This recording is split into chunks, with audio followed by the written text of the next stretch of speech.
Le tour du monde en 80 jours de Jules Verne, partie 4, chapitre 18, dans lequel Phileas Fogg, Passepartout, Fix, chacun de son côté, va à ses affaires. Pendant les derniers jours de la traversée, le temps fut assez mauvais. Le vent devint très fort. Fixé dans la partie du nord-ouest, il contraria la marche du paquebot. Le Rangoon, trop instable, roula considérablement et les passagers furent en droit de garder rancune à ces longues lames affadissantes que le vent soulevait du large. Pendant les journées du 3 et du 4 novembre, ce fut une sorte de tempête. La bourrasque battit la mer avec véhémence. Le Rangoon dut mettre à la cape pendant un demi-jour, se maintenant avec 10 tours d'hélice seulement, de manière à biaiser avec les lames. Toutes les voiles avaient été serrées et c'était encore trop de ces agrès qui sifflaient au milieu des rafales. La vitesse du paquebot, on le conçoit, fut notablement diminuée et l'on put estimer qu'il arriverait à Hong Kong avec 20 heures de retard sur l'heure réglementaire, et plus même si la tempête ne cessait pas.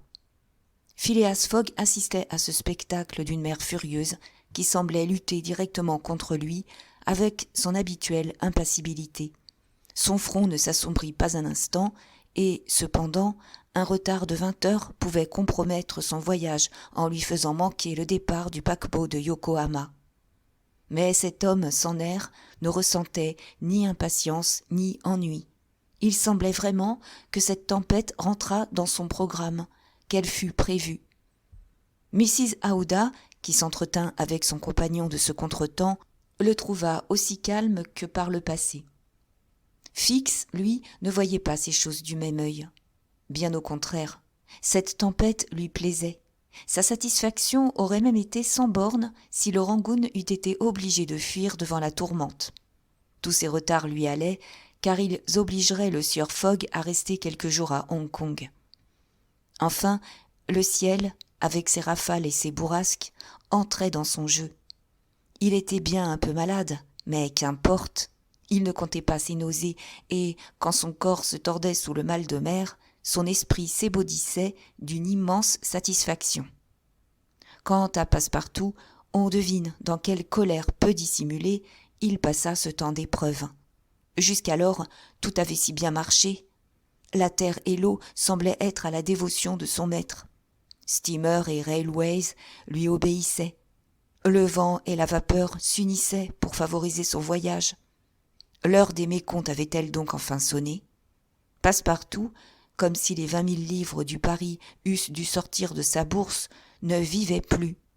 Cette tempête l'exaspérait, cette rafale le mettait en fureur, et il eût volontiers fouetté cette mère désobéissante. Pauvre garçon. Fix lui cacha soigneusement sa satisfaction personnelle, et il fit bien, car si Passepartout eût deviné le secret contentement de Fix, Fix eût passé un mauvais quart d'heure. Passepartout, pendant toute la durée de la bourrasque, demeura sur le pont du Rangoon. Il n'aurait pu rester en bas. Il grimpait dans la mâture, il étonnait l'équipage et aidait à tout avec une adresse de singe. 100 fois, il interrogea le capitaine, les officiers, les matelots, qui ne pouvaient s'empêcher de rire en voyant un garçon si décontenancé. Passepartout voulait absolument savoir combien de temps durerait la tempête. On le renvoyait alors au baromètre, qui ne se décidait pas à remonter. Passepartout secouait le baromètre, mais rien n'y faisait, ni les secousses, ni les injures dont il accablait l'irresponsable instrument. Enfin, la tourmente s'apaisa. L'état de la mer se modifia dans la journée du 4 novembre. Le vent sauta de 2/4 dans le sud et redevint favorable. Passepartout se rasséréna avec le temps. Les huniers et les basses voiles purent être établis et le Rangoon reprit sa route avec une merveilleuse vitesse. Mais on ne pouvait regagner tout le temps perdu. Il fallait bien en prendre son parti, et la terre ne fut signalée que le 6, à 5 heures du matin. L'itinéraire de Phileas Fogg portait l'arrivée du paquebot au 5. Or, il n'arrivait que le 6. C'était donc 24 heures de retard, et le départ pour Yokohama serait nécessairement manqué. À 6 heures, le pilote monta à bord du Rangoon et prit place sur la passerelle, afin de diriger le navire à travers les passes jusqu'au port de Hong Kong. Passepartout mourait du désir d'interroger cet homme, de lui demander si le paquebot de Yokohama avait quitté Hong Kong. Mais il n'osait pas, aimant mieux conserver un peu d'espoir jusqu'au dernier instant. Il avait confié ses inquiétudes à Fix, qui, le fin renard, essayait de le consoler en lui disant que M. Fogg en serait quitte pour prendre le prochain paquebot, ce qui mettait Passepartout dans une colère bleue. Mais si Passepartout ne se hasarda pas à interroger le pilote, M. Fogg, après avoir consulté son Bradshaw, demanda de son air tranquille au dit pilote s'il savait quand il partirait un bateau de Hong Kong pour Yokohama. « Demain, à la marée du matin, » répondit le pilote. « Ah » fit M. Fogg sans manifester aucun étonnement. Passepartout, qui était présent, eût volontiers embrassé le pilote, auquel Fix aurait voulu tordre le cou. « Quel est le nom de ce steamer » demanda M. Fogg. « Le Carnatic » répondit le pilote. « N'était-ce pas hier qu'il devait partir ?»« Oui, monsieur, mais on a dû réparer une de ses chaudières, et son départ a été remis à demain. »« Je vous remercie, » répondit M. Fogg, qui de son pas automatique redescendit dans le salon du Rangoon. Quant à Passepartout, il saisit la main du pilote et l'étreignit vigoureusement en disant « Vous, pilote, vous êtes un brave homme !» Le pilote ne sut jamais sans doute pourquoi ces réponses lui valurent cette amicale expansion. À un coup de sifflet, il remonta sur la passerelle et dirigea le paquebot au milieu de cette flottille de jonques, de tankas, de bateaux pêcheurs, de navires de toutes sortes qui encombraient les pertuis de Hong Kong. À 1 heure, le Rangoon était à quai et les passagers débarquaient. En cette circonstance, le hasard avait singulièrement servi Phileas Fogg. Il faut en convenir.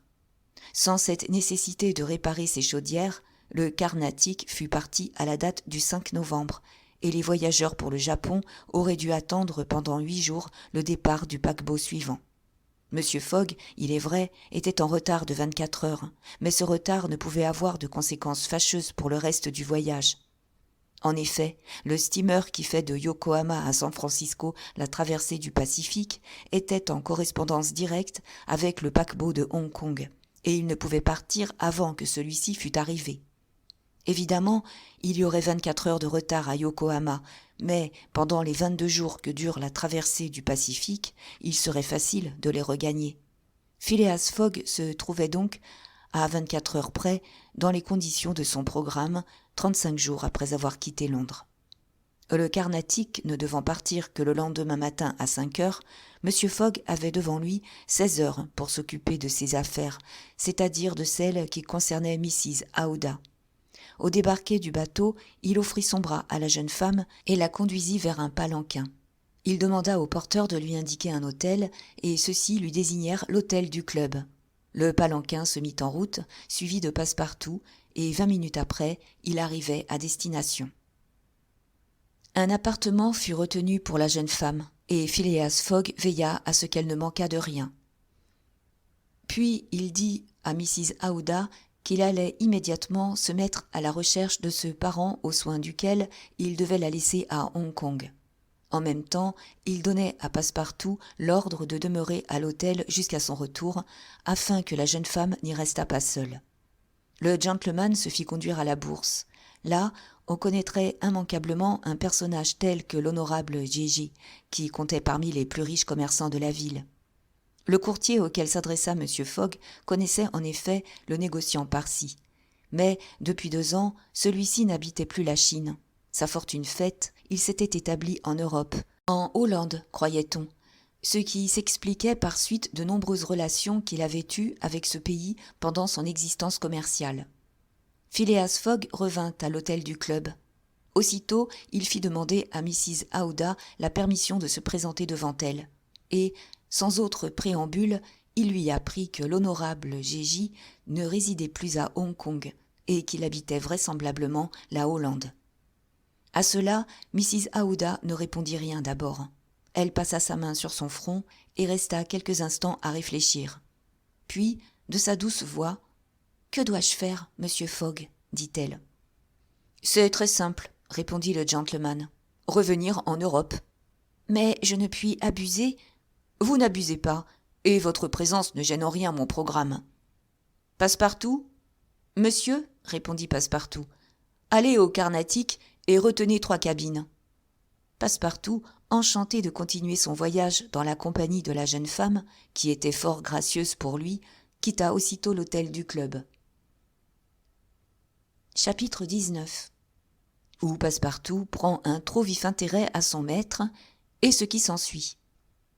Hong Kong n'est qu'un îlot dont le traité de Nanking, après la guerre de 1842, assura la possession à l'Angleterre. En quelques années, le génie colonisateur de la Grande-Bretagne y avait fondé une ville importante et créé un port, le port Victoria. Cette île est située à l'embouchure de la rivière de Canton et 60 milles seulement la séparent de la cité portugaise de Macao, bâtie sur l'autre rive. Hong Kong devait nécessairement vaincre Macao dans une lutte commerciale et maintenant la plus grande partie du transit chinois s'opère par la ville anglaise. Des docks, des hôpitaux, des wharfs, des entrepôts, une cathédrale gothique, un government house, des rues macadamisées, tout ferait croire qu'une des cités commerçantes des comtés de Kent ou de Surrey, traversant le sphéroïde terrestre, est venue ressortir en ce point de la Chine, presque à ses antipodes. Passepartout, les mains dans les poches, se rendit donc vers le port Victoria, regardant les palanquins, les brouettes à voile, encore en faveur dans le céleste empire, et toute cette foule de Chinois, de Japonais et d'Européens qui se pressaient dans les rues. À peu de choses près, c'était encore Bombay, Calcutta ou Singapour que le digne garçon retrouvait sur son parcours. Il y a ainsi comme une traînée de villes anglaises tout autour du monde. Passepartout arriva au port Victoria. Là, à l'embouchure de la rivière de Canton, c'était un fourmillement de navires de toutes nations, des Anglais, des Français, des Américains, des Hollandais, bâtiments de guerre et de commerce, des embarcations japonaises ou chinoises, des jonques, des sampans, des tankas et même des bateaux-fleurs qui formaient autant de parterres flottants sur les eaux. En se promenant, Passepartout remarqua un certain nombre d'indigènes vêtus de jaune, tous très avancés en âge. Étant entré chez un barbier chinois pour se faire raser à la chinoise, il apprit par le Figaro de l'endroit, qui parlait un assez bon anglais, que ces vieillards avaient tous 80 ans au moins et qu'à cet âge, ils avaient le privilège de porter la couleur jaune, qui est la couleur impériale. Passepartout trouva cela fort drôle, sans trop savoir pourquoi. Sa barbe faite, il se rendit au quai d'embarquement du Carnatic, et là il aperçut Fix qui se promenait de long en large, ce dont il ne fut point étonné. Mais l'inspecteur de police laissait voir sur son visage les marques d'un vif désappointement. « Bon, se dit Passepartout, cela va mal pour les gentlemen du Reform Club. » Et il accosta Fix avec son joyeux sourire, sans vouloir remarquer l'air vexé de son compagnon. Or, l'agent avait de bonnes raisons pour pester contre l'infernale chance qui le poursuivait. Pas de mandat. Il était évident que le mandat courait après lui et ne pourrait l'atteindre que s'il séjournait quelques jours en cette ville. Or, Hong Kong étant la dernière terre anglaise du parcours, le sieur Fogg allait lui échapper définitivement s'il ne parvenait pas à l'y retenir. « Eh bien, monsieur Fix, êtes-vous décidé à venir avec nous jusqu'en Amérique ?» demanda Passepartout. « Oui, » répondit Fix, les dents serrées. « Allons donc !» s'écria Passepartout en faisant entendre un retentissant éclat de rire. « Je savais bien que vous ne pourriez pas vous séparer de nous. Venez retenir votre place. Venez !» Et tous deux entrèrent au bureau des transports maritimes et arrêtèrent des cabines pour 4 personnes. Mais l'employé leur fit observer que les réparations du Carnatic étant terminées, le paquebot partirait le soir même à 8 heures et non le lendemain matin comme il avait été annoncé. « Très bien, répondit Passepartout, cela arrangera mon maître, je vais le prévenir. » À ce moment, Fix prit un parti extrême. Il résolut de tout dire à Passepartout. C'était le seul moyen peut-être qu'il eût de retenir Phileas Fogg pendant quelques jours à Hong Kong. En quittant le bureau, Fix offrit à son compagnon de se rafraîchir dans une taverne. Passepartout avait le temps, il accepta l'invitation de Fix. Une taverne s'ouvrait sur le quai. Elle avait un aspect engageant. Tous deux y entrèrent. C'était une vaste salle bien décorée, au fond de laquelle s'étendait un lit de camp garni de coussins. Sur ce lit étaient rangés un certain nombre de dormeurs. Une trentaine de consommateurs occupaient dans la grande salle de petites tables en jonc tressé. Quelques-uns vidaient des pintes de bière anglaise, ale ou porter, d'autres des brocs de liqueurs alcooliques, gin ou brandy. En outre, la plupart fumaient de longues pipes de terre rouge, bourrées de petites boulettes d'opium mélangées d'essence de rose. Puis, de temps en temps, quelques fumeurs énervés glissaient sous la table, et les garçons de l'établissement, le prenant par les pieds et par la tête, le portaient sur le lit de camp près d'un confrère. Une vingtaine de ces ivrognes étaient ainsi rangés côte à côte, dans le dernier degré d'abrutissement. Fix et Passepartout comprirent qu'ils étaient entrés dans une tabagie hantée de ces misérables, hébétés, amaigris, idiots, auxquels la mercantile Angleterre vend annuellement pour 260 millions de francs de cette funeste drogue qui s'appelle l'opium. Tristes millions que ceux-là, prélevés sur un des plus funestes vices de la nature humaine. Le gouvernement chinois a bien essayé de remédier à un tel abus par des lois sévères, mais en vain. De la classe riche, à laquelle l'usage de l'opium était d'abord formellement réservé, cet usage descendit jusqu'aux classes inférieures, et les ravages ne purent plus être arrêtés. On fume l'opium partout et toujours dans l'empire du milieu. Hommes et femmes s'adonnent à cette passion déplorable, et lorsqu'ils sont accoutumés à cette inhalation, ils ne peuvent plus s'en passer, à moins d'éprouver d'horribles contractions de l'estomac. Un grand fumeur peut fumer jusqu'à 8 pipes par jour, mais il meurt en 5 ans. Or, c'était dans une des nombreuses tabagies de ce genre, qui pullulent, même à Hong Kong, que Fix et Passepartout étaient entrés avec l'intention de se rafraîchir. Passepartout n'avait pas d'argent, mais il accepta volontiers la politesse de son compagnon, quitte à la lui rendre en temps et lieu. On demanda 2 bouteilles de Porto, auxquelles le Français fit largement honneur, tandis que Fix, plus réservé, observait son compagnon avec une extrême attention. On causa de choses et d'autres, et surtout de cette excellente idée qu'avait eue Fix de prendre passage sur le Carnatic, et à propos de ce steamer dont le départ se trouvait avancé de quelques heures. Passepartout, les bouteilles étant vides, se leva afin d'aller prévenir son maître. Fix le retint. « Un instant, dit-il. Que voulez-vous, monsieur Fix ? J'ai à vous parler de choses sérieuses. » « De choses sérieuses ?» s'écria Passepartout en vidant quelques gouttes de vin restées au fond de son verre. « Eh bien, nous en parlerons demain. Je n'ai pas le temps aujourd'hui. »« Restez, » répondit Fix. « Il s'agit de votre maître. » Passepartout, à ce mot, regarda attentivement son interlocuteur. L'expression du visage de Fix lui parut singulière. Il se rassit. « Qu'est-ce donc que vous avez à me dire ? » demanda-t-il. Fix appuya sa main sur le bras de son compagnon et, baissant la voix, « Vous avez deviné qui j'étais ? » lui demanda-t-il. « Parbleu !» dit Passepartout en souriant. « Alors, je vais tout vous avouer. »« Maintenant que je sais tout, mon compère, ah, voilà qui n'est pas fort. Enfin, allez toujours. Mais auparavant, laissez-moi vous dire que ces gentlemen se sont mis au frais bien inutilement. »« Inutilement ?» dit Fix. « Vous en parlez à votre aise. On voit bien que vous ne connaissez pas l'importance de la somme. »« Mais si, je la connais, » répondit Passepartout. « 20 000 livres. »« 55 000, » reprit Fix en serrant la main du Français. « Quoi ?» s'écria Passepartout. « Monsieur Fogg aurait osé 55 000 livres ? Eh bien, raison de plus pour ne pas perdre un instant, » ajouta-t-il en se levant de nouveau. 55 000 livres, reprit Fix, qui força Passepartout à se rasseoir, après avoir fait apporter un flacon de brandy. Et si je réussis, je gagne une prime de 2 000 livres. En voulez-vous 500 ? 12 500 francs, à la condition de m'aider. Vous aider ? s'écria Passepartout, dont les yeux étaient démesurément ouverts. Oui, m'aider à retenir le sieur Fogg pendant quelques jours à Hong Kong. Hein ? fit Passepartout. Que dites-vous là ? Comment, non content de faire suivre mon maître, de suspecter sa loyauté, ces gentlemen veulent encore lui susciter des obstacles ? J'en suis honteux pour eux. Ah ça, que voulez-vous dire ? demanda Fix. Je veux dire que c'est de la pure indélicatesse.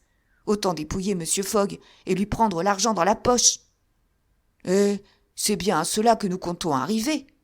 Mais c'est un guet-apens, s'écria Passepartout, qui s'animait alors sous l'influence du brandy que lui servait Fix et qu'il buvait sans s'en apercevoir. Un guet-apens véritable. Des gentlemen, des collègues. Fix commençait à ne plus comprendre. Des collègues, s'écria Passepartout, des membres du Reform Club. Sachez, monsieur Fix, que mon maître est un honnête homme, et que, quand il a fait un pari, c'est loyalement qu'il prétend le gagner. Mais qui croyez-vous donc que je sois demanda Fix, en fixant son regard sur Passepartout. Parbleu, un agent des membres du Reform Club, qui a mission de contrôler l'itinéraire de mon maître, ce qui est singulièrement humiliant. Aussi, bien que, depuis quelque temps déjà, j'aie deviné votre qualité, je me suis bien gardé de la révéler à monsieur Fogg. Il ne sait rien demanda vivement Fix. Rien, répondit Passepartout en vidant encore une fois son verre. L'inspecteur de police passa sa main sur son front. Il hésitait avant de reprendre la parole. Que devait-il faire ? L'erreur de Passepartout semblait sincère, mais elle rendait son projet plus difficile. Il était évident que ce garçon parlait avec une absolue bonne foi et qu'il n'était point le complice de son maître, ce que Fix aurait pu craindre. « Eh bien, se dit-il, puisqu'il n'est pas son complice, il m'aidera. » Le détective avait une seconde fois pris son parti. D'ailleurs, il n'avait plus le temps d'attendre. À tout prix, il fallait arrêter Fogg à Hong Kong. « Écoutez, dit Fix d'une voix brève, écoutez-moi bien. Je ne suis pas ce que vous croyez, c'est-à-dire un agent des membres du Reform Club. »« Bah, dit Passepartout en le regardant d'un air goguenard. Je suis un inspecteur de police, chargé d'une mission par l'administration métropolitaine. »« Vous, inspecteur de police ?»« Oui, et je le prouve, reprit Fix. Voici ma commission. » Et l'agent, tirant un papier de son portefeuille, montra à son compagnon une commission signée du directeur de la police centrale. Passepartout, abasourdi, regardait Fix, sans pouvoir articuler une parole.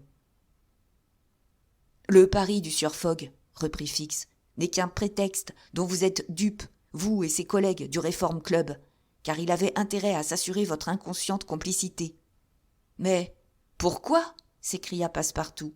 « Écoutez, le 28 septembre dernier, un vol de 55 000 livres a été commis à la Banque d'Angleterre par un individu dont le signalement a pu être relevé. Or, voici ce signalement. Et c'est trait pour trait celui du sieur Fogg. »« Allons donc !» s'écria Passepartout en frappant la table de son robuste poing. « Mon maître est le plus honnête homme du monde. »« Qu'en savez-vous » répondit Fix. « Vous ne le connaissez même pas. Vous êtes entré à son service le jour de son départ, et il est parti précipitamment sous un prétexte insensé, sans mal, emportant une grosse somme en banknotes. Et vous osez soutenir que c'est un honnête homme ? » « Oui, oui, répétait machinalement le pauvre garçon. « Voulez-vous donc être arrêté comme son complice ?» Passepartout avait pris sa tête à deux mains. Il n'était plus reconnaissable. Il n'osait regarder l'inspecteur de police. Phileas Fogg, un voleur ? Lui, le sauveur d'Aouda, l'homme généreux et brave ? Et pourtant, que de présomptions relevées contre lui. Passepartout essayait de repousser les soupçons qui se glissaient dans son esprit. Il ne voulait pas croire à la culpabilité de son maître. « Enfin, que voulez-vous de moi ?» dit-il à l'agent de police, en se contenant par un suprême effort. « Voici, répondit Fix. J'ai filé le sieur Fogg jusqu'ici. Mais je n'ai pas encore reçu le mandat d'arrestation que j'ai demandé à Londres.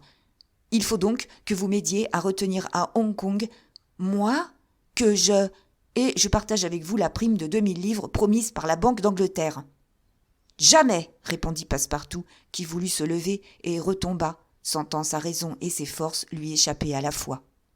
« Monsieur Fix, dit-il en balbutiant, quand bien même tout ce que vous m'avez dit serait vrai, quand mon maître serait le voleur que vous cherchez, ce que je nie, je suis à son service, je l'ai vu bon et généreux, le trahir, jamais, non, pour tout l'or du monde. Je suis d'un village où l'on ne mange pas de ce pain-là. Vous refusez ? Je refuse. Mettons que je n'ai rien dit, répondit Fix, et buvons. Oui, buvons. Passepartout se sentait de plus en plus envahir par l'ivresse.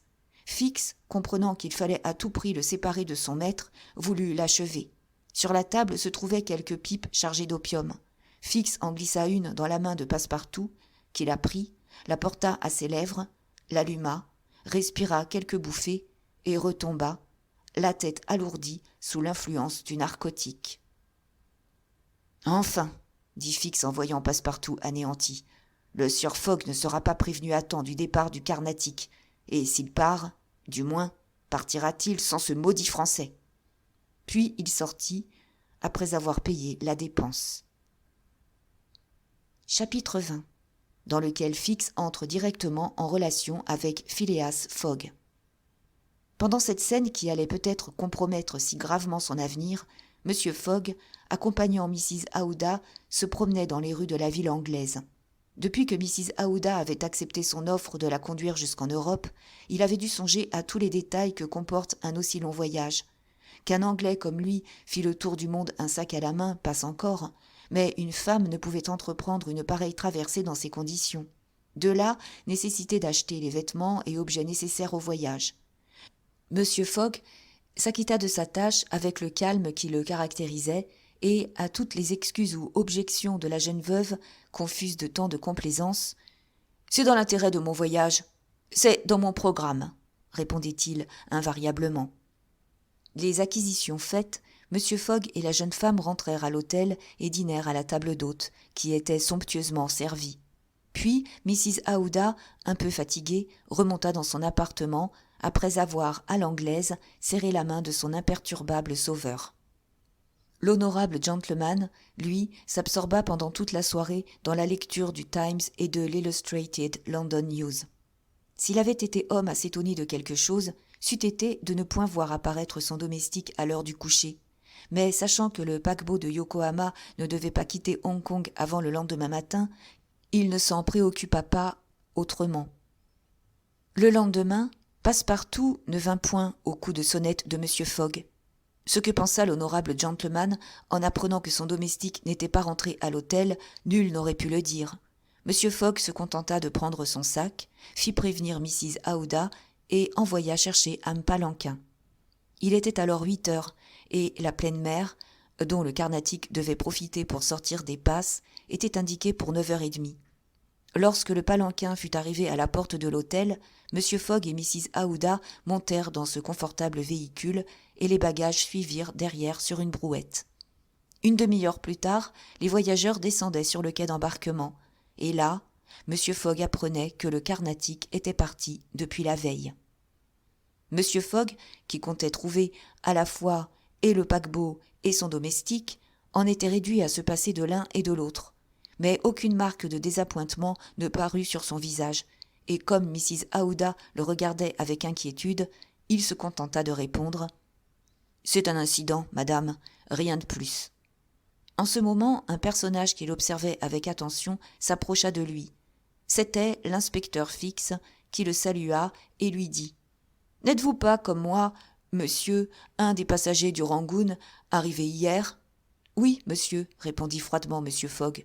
Mais je n'ai pas l'honneur.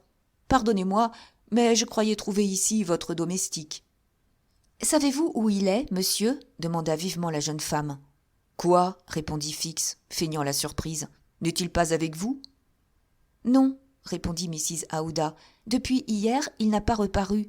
Se serait-il embarqué sans nous à bord du Carnatic ?»« Sans vous, madame ?» répondit l'agent. « Mais excusez ma question, vous comptiez donc partir sur ce paquebot ?»« Oui, monsieur. »« Moi aussi, madame, et vous me voyez très désappointée. Le Carnatic ayant terminé ses réparations a quitté Hong Kong 12 heures plus tôt sans prévenir personne, et maintenant il faudra attendre 8 jours le prochain départ. » En prononçant ces mots, 8 jours, Fix sentait son cœur bondir de joie. 8 jours. Fogg retenu 8 jours à Hong Kong. On aurait le temps de recevoir le mandat d'arrêt. Enfin, la chance se déclarait pour le représentant de la loi. Que l'on juge donc du coup d'assommoir qu'il reçut quand il entendit Phileas Fogg dire de sa voix calme « Mais il y a d'autres navires que le Carnatic, il me semble, dans le port de Hong Kong. » Et M. Fogg, offrant son bras à Mrs. Aouda, se dirigea vers les docks à la recherche d'un navire en partance. Fix, abasourdis, suivaient. On eût dit qu'un fil le rattachait à cet homme. Toutefois, la chance sembla véritablement abandonner celui qu'elle avait si bien servi jusqu'alors. Phileas Fogg, pendant 3 heures, parcourut le port en tous sens, décidé, s'il le fallait, à fréter un bâtiment pour le transporter à Yokohama. Mais il ne vit que des navires en chargement ou en déchargement, et qui, par conséquent, ne pouvaient appareiller. Fix se reprit à espérer. Cependant, M. Fogg ne se déconcertait pas, et il allait continuer ses recherches, dût-il pousser jusqu'à Macao, quand il fut accosté par un marin sur l'avant-port. « Votre honneur cherche un bateau » lui dit le marin en se découvrant. « Vous avez un bateau prêt à partir » demanda M. Fogg. « Oui, votre honneur, un bateau pilote numéro 43, le meilleur de la flottille. »« Il marche bien ?»« Entre 8 et 9 milles au plus près. Voulez-vous le voir ?»« Oui. »« Votre honneur sera satisfait. Il s'agit d'une promenade en mer ? » ?»« Non, d'un voyage. »« Un voyage ? » ?»« Vous chargez-vous de me conduire à Yokohama ?» Le marin, à ces mots, demeura les bras ballants, les yeux écarquillés. « Votre honneur veut rire ?» dit-il. « Non, j'ai manqué le départ du Carnatic, et il faut que je sois le 14, au plus tard, à Yokohama, pour prendre le paquebot de San Francisco. »« Je le regrette, » répondit le pilote, « mais c'est impossible. Je vous offre 100 livres, 2500 francs, par jour, et une prime de 200 livres si j'arrive à temps. »« C'est sérieux ?» demanda le pilote. « Très sérieux, » répondit M. Fogg. Le pilote s'était retiré à l'écart. Il regardait la mer, évidemment combattu entre le désir de gagner une somme énorme et la crainte de s'aventurer si loin. Fix était dans des transes mortelles. Pendant ce temps, M. Fogg s'était tourné vers Mrs. Aouda. « Vous n'aurez pas peur, madame ?» lui demanda-t-il. « Avec vous ? Non, Monsieur Fogg, » répondit la jeune femme.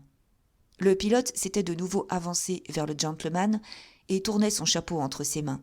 « Eh bien, pilote, » dit M. Fogg. « Eh bien, votre honneur, » répondit le pilote, « je ne puis risquer ni mes hommes, ni moi, ni vous-même, dans une si longue traversée sur un bateau de 20 tonneaux à peine, et à cette époque de l'année. D'ailleurs, nous n'arriverions pas à temps, car il y a 1650 milles de Hong Kong à Yokohama. »« 1600 seulement, » dit M. Fogg. « C'est la même chose. » Fix respira un bon coup d'air. « Mais, ajouta le pilote, il y aurait peut-être moyen de s'arranger autrement. » Fix ne respira plus. « Comment ?» demanda Phileas Fogg. « En allant à Nagasaki, l'extrémité sud du Japon, 1100 milles, ou seulement à Shanghai, à 800 milles de Hong Kong. Dans cette dernière traversée, on ne s'éloignerait pas de la côte chinoise, ce qui serait un grand avantage, d'autant plus que les courants y portent au nord. « Pilote, » répondit Phileas Fogg, « c'est à Yokohama que je dois prendre la malle américaine, et non à Shanghai ou à Nagasaki. »« Pourquoi donc ?» répondit le pilote. « Le paquebot de San Francisco ne part pas de Yokohama, il fait escale à Yokohama et à Nagasaki, mais son port de départ est Shanghai. »« Vous êtes certain de ce que vous dites ?»« Certain. »« Et quand le paquebot quitte-t-il Shanghai ? » ?»« Le 11, à 7 heures du soir. Nous avons donc 4 jours devant nous.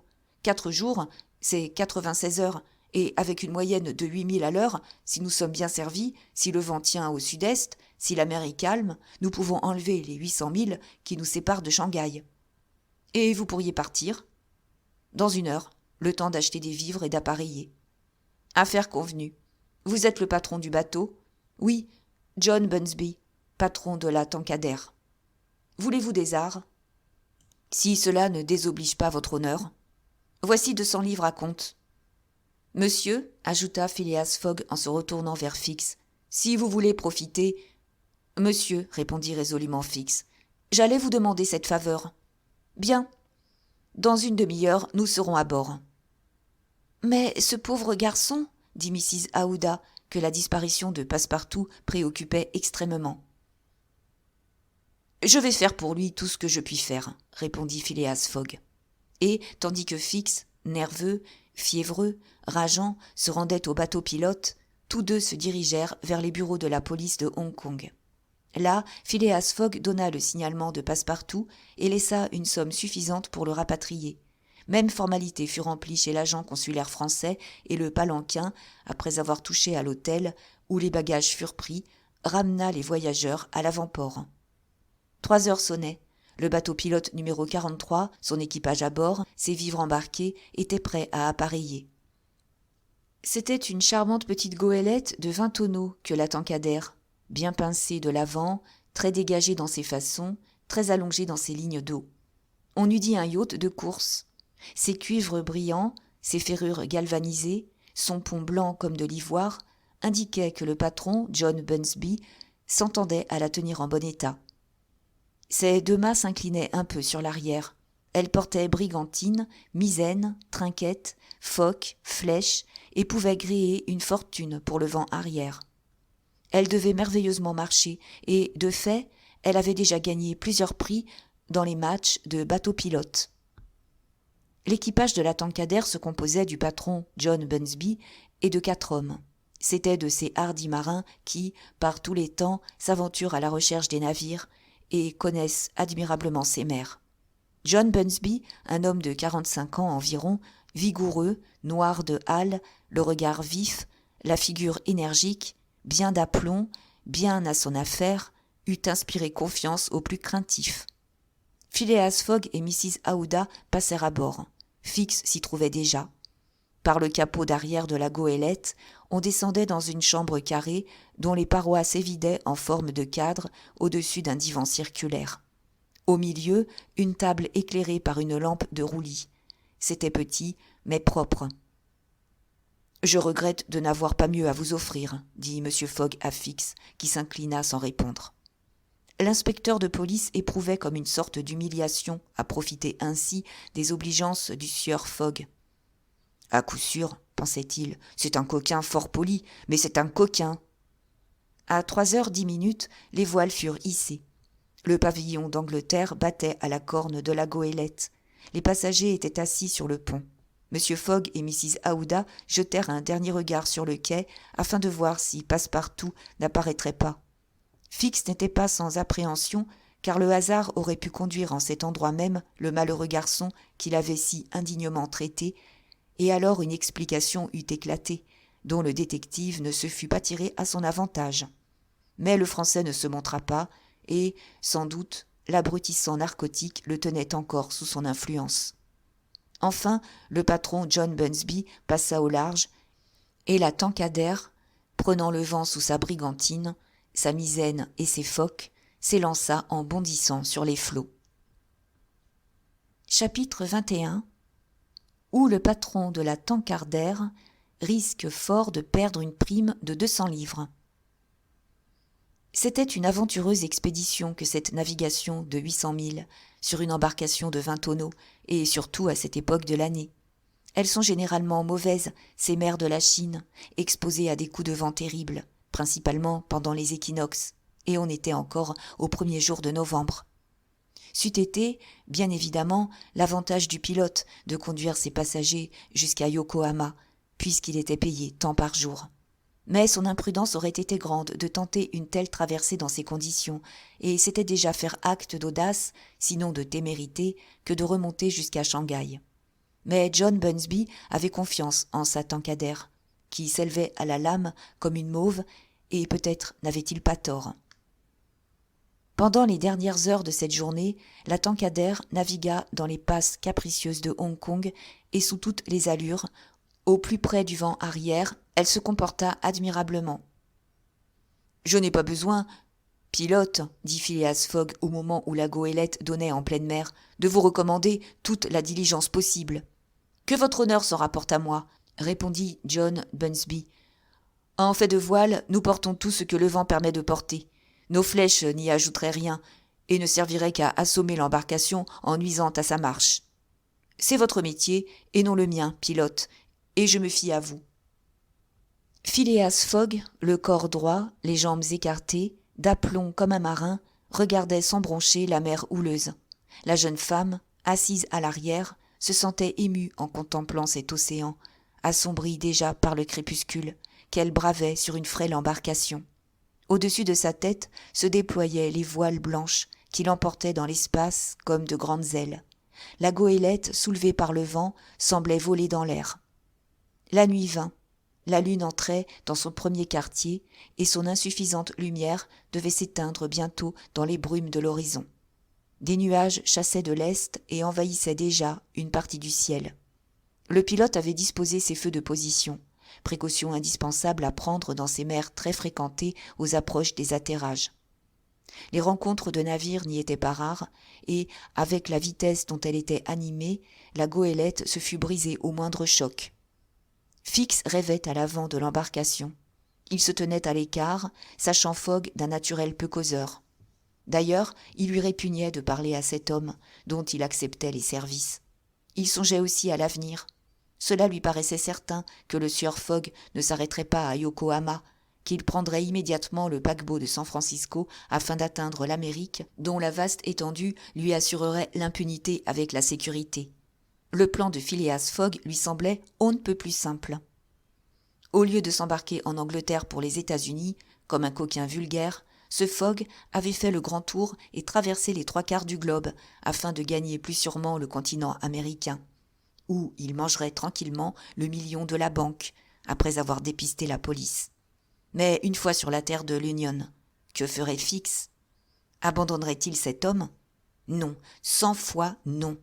Et jusqu'à ce qu'il eût obtenu un acte d'extradition, il ne le quitterait pas d'une semelle. C'était son devoir, et il l'accomplirait jusqu'au bout. En tout cas, une circonstance heureuse s'était produite. Passepartout n'était plus auprès de son maître, et surtout, après les confidences de Fix, il était important que le maître et le serviteur ne se revissent jamais. Phileas Fogg, lui, n'était pas non plus sans songer à son domestique, si singulièrement disparu. Toute réflexion faite, il ne lui sembla pas impossible que, par suite d'un malentendu, le pauvre garçon ne se fût embarqué sur le Carnatic au dernier moment. C'était aussi l'opinion de Mrs. Aouda, qui regrettait profondément cet honnête serviteur auquel elle devait tant. Il pouvait donc se faire qu'on le retrouvât à Yokohama, et, si le Carnatic l'y avait transporté, il serait aisé de le savoir. Vers 10 heures, la brise vint à fraîchir. Peut-être eût-il été prudent de prendre un risque, mais le pilote, après avoir soigneusement observé l'état du ciel, laissa la voilure telle qu'elle était établie. D'ailleurs, la Tankadère portait admirablement la toile, ayant un grand tirant d'eau, et tout était paré à amener rapidement en cas de grain. À minuit, Phileas Fogg et Mrs. Aouda descendirent dans la cabine. Fix les y avait précédés et s'était étendu sur l'un des cadres. Quant au pilote et à ses hommes, ils demeurèrent toute la nuit sur le pont. Le lendemain, 8 novembre, au lever du soleil, la goélette avait fait plus de 100 milles. Le loch, souvent jeté, indiquait que la moyenne de sa vitesse était entre 8 et 9 milles. La Tankadère avait du largue dans ses voiles, qui portaient toutes, et elle obtenait, sous cette allure, son maximum de rapidité. Si le vent tenait dans ces conditions, les chances étaient pour elle. La Tankadère, pendant toute cette journée, ne s'éloigna pas sensiblement de la côte, dont les courants lui étaient favorables. Elle l'avait à 5 milles au plus par sa hanche de bâbord, et cette côte, irrégulièrement profilée, apparaissait parfois à travers quelques éclaircies. Le vent venant de terre, la mer était moins forte par là même. Circonstance heureuse pour la goélette, car les embarcations d'un petit tonnage souffrent surtout de la houle qui rompt leur vitesse, qui les tue, pour employer l'expression maritime. Vers midi, la brise mollit un peu et hala le sud-est. Le pilote fit établir les flèches, mais au bout de 2 heures, il fallut les amener, car le vent fraîchissait à nouveau. Monsieur Fogg et la jeune femme, fort heureusement réfractaires au mal de mer, mangèrent avec appétit les conserves et le biscuit du bord. Fix fut invité à partager leur repas et dut accepter, sachant bien qu'il est aussi nécessaire de lester les estomacs que les bateaux, mais cela le vexait. Voyager aux frais de cet homme, se nourrir de ses propres vivres, il trouvait à cela quelque chose de peu loyal. Il mangea cependant, sur le pouce, il est vrai. Mais enfin, il mangea. Toutefois, ce repas terminé, il crut devoir prendre le sieur Fogg à part et lui dit « Monsieur !» Ce « monsieur » lui écorchait les lèvres et il se retenait pour ne pas mettre la main au collet de ce « monsieur ». « Monsieur, vous avez été fort obligeant en m'offrant passage à votre bord, Mais bien que mes ressources ne me permettent pas d'agir aussi largement que vous, j'entends payer ma part. » « Ne parlons pas de cela, monsieur, » répondit M. Fogg. « Mais si, je tiens. »« Non, monsieur, » répéta Fogg d'un ton qui n'admettait pas de réplique.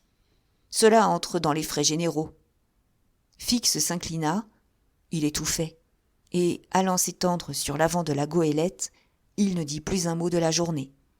Cependant, on filait rapidement. John Bunsby avait bon espoir. Plusieurs fois, il dit à M. Fogg qu'on arriverait en temps voulu à Shanghai. M. Fogg répondit simplement qu'il y comptait. D'ailleurs, tout l'équipage de la petite goélette y mettait du zèle.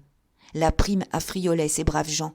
Aussi, pas une écoute qui ne fût consciencieusement raidie, pas une voile qui ne fût vigoureusement étarquée, pas une embardée que l'on pût reprocher à l'homme de barre. On n'eût pas manœuvré plus sévèrement dans une régate du Royal Yacht Club. Le soir, le pilote avait relevé au loch un parcours de 220 milles depuis Hong Kong, et Phileas Fogg pouvait espérer qu'en arrivant à Yokohama, il n'aurait aucun retard à inscrire à son programme.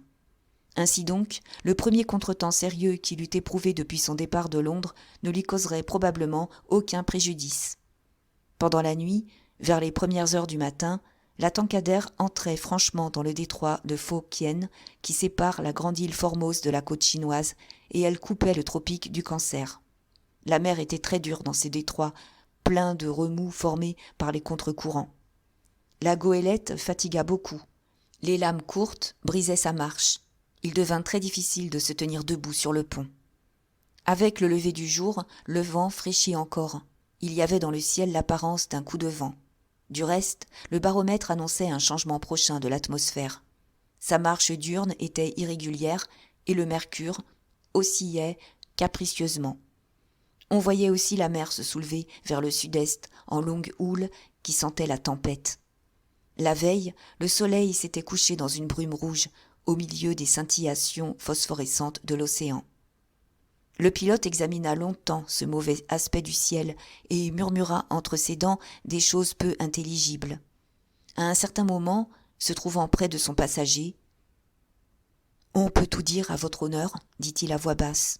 « Tout » répondit Phileas Fogg. « Eh bien, nous allons avoir un coup de vent. »« Viendra-t-il du nord ou du sud ?» demanda simplement M. Fogg. « Du sud. Voyez, c'est un typhon qui se prépare. »« Va pour le typhon du sud, puisqu'il nous poussera du bon côté, » répondit M. Fogg. « Si vous le prenez comme cela, » répliqua le pilote, « je n'ai plus rien à dire. » Les pressentiments de John Bunsby ne le trompaient pas.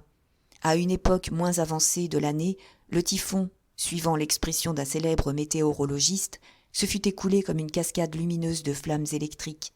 Mais en équinoxe hiver, il était à craindre qu'il ne se déchaînât avec violence. Le pilote prit ses précautions par avance. Il fit serrer toutes les voiles de la goélette et amener les vergues sur le pont. Les mots de flèche furent dépassés. On rentra le bout dehors. Les panneaux furent condamnés avec soin. Pas une goutte d'eau ne pouvait, dès lors, pénétrer dans la coque de l'embarcation. Une seule voile triangulaire, un tourmentin de forte toile, fut hissé en guise de trinquette, de manière à maintenir la goélette vent arrière. Et on attendit. John Bunsby avait engagé ses passagers à descendre dans la cabine, mais dans un étroit espace, à peu près privé d'air, et par les secousses de la houle, cet emprisonnement n'avait rien d'agréable. Ni M. Fogg, ni Mrs. Aouda, ni Fix lui-même ne consentirent à quitter le pont. Vers 8 heures, la bourrasque de pluie et de rafales tomba à bord. Rien qu'avec son petit morceau de toile, la Tankadère fut enlevée comme une plume par ce vent dont on ne saurait donner une idée exacte quand il souffle en tempête. Comparer sa vitesse à la quadruple vitesse d'une locomotive lancée à toute vapeur, ce serait rester au-dessous de la vérité. Pendant toute la journée, l'embarcation courut ainsi vers le nord, emportée par les lames monstrueuses, en conservant heureusement une rapidité égale à la leur. 20 fois, elle faillit être coiffée par une de ces montagnes d'eau qui se dressaient à l'arrière. Mais un adroit coup de barre, donné par le pilote, parait la catastrophe. Les passagers étaient quelquefois couverts en grand par les embruns qu'ils recevaient philosophiquement. Fix maugréait sans doute, mais l'intrépide Aouda, les yeux fixés sur son compagnon, dont elle ne pouvait qu'admirer le sang-froid, se montrait digne de lui et bravait la tourmente à ses côtés. Quant à Phileas Fogg, il semblait que ce typhon fût partie de son programme. Jusqu'alors, la Tankadère avait toujours fait route au nord, mais vers le soir, comme on pouvait le craindre, le vent, tournant de 3/4, alla le nord-ouest. La goélette, prêtant alors le flanc à la lame, fut effroyablement secouée. La mer la frappait avec une violence bien faite pour effrayer, quand on ne sait pas avec quelle solidité toutes les parties d'un bâtiment sont reliées entre elles. Avec la nuit, la tempête s'accentua encore. En voyant l'obscurité se faire, et avec l'obscurité s'accroître la tourmente, John Bunsby ressentit de vives inquiétudes. Il se demanda s'il ne serait pas temps de relâcher, et il consulta son équipage. Ces hommes consultés, John Bunsby s'approcha de M. Fogg et lui dit « Je crois, votre honneur, que nous ferions bien de gagner un des ports de la côte. »« Je le crois aussi, » répondit Phileas Fogg. « Ah, fit le pilote, mais lequel ?»« Je n'en connais qu'un, » répondit tranquillement M. Fogg. « Et c'est Shanghai. » Cette réponse, le pilote fut d'abord quelques instants sans comprendre ce qu'elle signifiait, ce qu'elle renfermait d'obstination et de ténacité. Puis il s'écria « Eh bien oui, votre honneur a raison, à Shanghai !» Et la direction de la Tankadère fut imperturbablement maintenue vers le nord. Nuit vraiment terrible. Ce fut un miracle si la petite goélette ne chavira pas. 2 fois elle fut engagée, et tout aurait été enlevé à bord si les saisines eussent manqué. Mrs. Aouda était brisée, mais elle ne fit pas entendre une plainte. Plus d'une fois, M. Fogg dut se précipiter vers elle pour la protéger contre la violence des lames. Le jour reparut. La tempête se déchaînait encore avec une extrême fureur. Toutefois, le vent retomba dans le sud-est. C'était une modification favorable, et la Tankadère fit de nouveau route sur cette mer démontée, dont les lames se heurtaient alors à celles que provoquait la nouvelle aire du vent. De là, un choc de contre-houle qui eût écrasé une embarcation moins solidement construite. De temps en temps, on apercevait la côte à travers les brumes déchirées, mais pas un navire en vue. La Tankadère était seule à tenir la mer. À midi, il y eut quelques symptômes d'accalmie qui, avec l'abaissement du soleil sur l'horizon, se prononcèrent plus nettement. Le peu de durée de la tempête tenait à sa violence même. Les passagers, absolument brisés, purent manger un peu et prendre quelques repos. La nuit fut relativement paisible. Le pilote fit rétablir ses voiles au bari. La vitesse de l'embarcation fut considérable. Le lendemain, 11, au lever du jour, reconnaissance faite de la côte, John Bunsby put affirmer qu'on n'était pas à 100 milles de Shanghai. 100 milles, et il ne restait plus que cette journée pour les faire. C'était le soir même que M. Fogg devait arriver à Shanghai s'il ne voulait pas manquer le départ du paquebot de Yokohama. Sans cette tempête, pendant laquelle il perdit plusieurs heures, il n'eût pas été en ce moment à 30 milles du port. La brise mollissait sensiblement, mais heureusement la mer tombait avec elle. La goélette se couvrit de toiles. Flèches, voiles d'étais, contre-focs, tout portait, et la mer écumait sous l'étrave. À midi, la Tankadère n'était pas à plus de 45 milles de Shanghai. Il lui restait 6 heures encore pour gagner ce port avant le départ du paquebot de Yokohama. Les craintes furent vives à bord. On voulait arriver à tout prix. Tous, Phileas Fogg excepté sans doute, sentaient leur cœur battre d'impatience. Il fallait que la petite goélette se maintînt dans une moyenne de 9 milles à l'heure, et le vent mollissait toujours. C'était une brise irrégulière, des bouffées capricieuses venant de la côte. Elle passait, et la mer se déridait aussitôt après leur passage. Cependant, l'embarcation était si légère, ses voiles hautes, d'un fin tissu, ramassaient si bien les folles brises, que, le courant aidant, à 6 heures, John Bunsby ne comptait plus que 10 milles jusqu'à la rivière de Shanghai, car la ville elle-même est située à une distance de 12 milles au moins au-dessus de l'embouchure. À 7 heures, on était encore à 3 milles de Shanghai. Un formidable juron s'échappa des lèvres du pilote. La prime de 200 livres allait, évidemment, lui échapper. Il regarda M. Fogg. M. Fogg était impassible, et cependant sa fortune entière se jouait à ce moment. À ce moment aussi, un long fuseau noir, couronné d'un panache de fumée, apparut au ras de l'eau. C'était le paquebot américain qui sortait à l'heure réglementaire. « Malédiction !» s'écria John Bunsby, qui repoussa la barre d'un bras désespéré. « Des signaux !» dit simplement Phileas Fogg. Un petit canon de bronze s'allongeait à l'avant de la Tankadère. Il servait à faire des signaux par les temps de brume. Le canon fut chargé jusqu'à la gueule, mais au moment où le pilote allait appliquer un charbon ardent sur la lumière, « Le pavillon en berne !» dit M. Fogg. Le pavillon fut amené à mi-mât. C'était un signal de détresse, et l'on pouvait espérer que le paquebot américain, l'apercevant, modifierait un instant sa route pour rallier l'embarcation. « Feu !» dit M. Fogg, et la détonation du petit canon de bronze éclata dans l'air.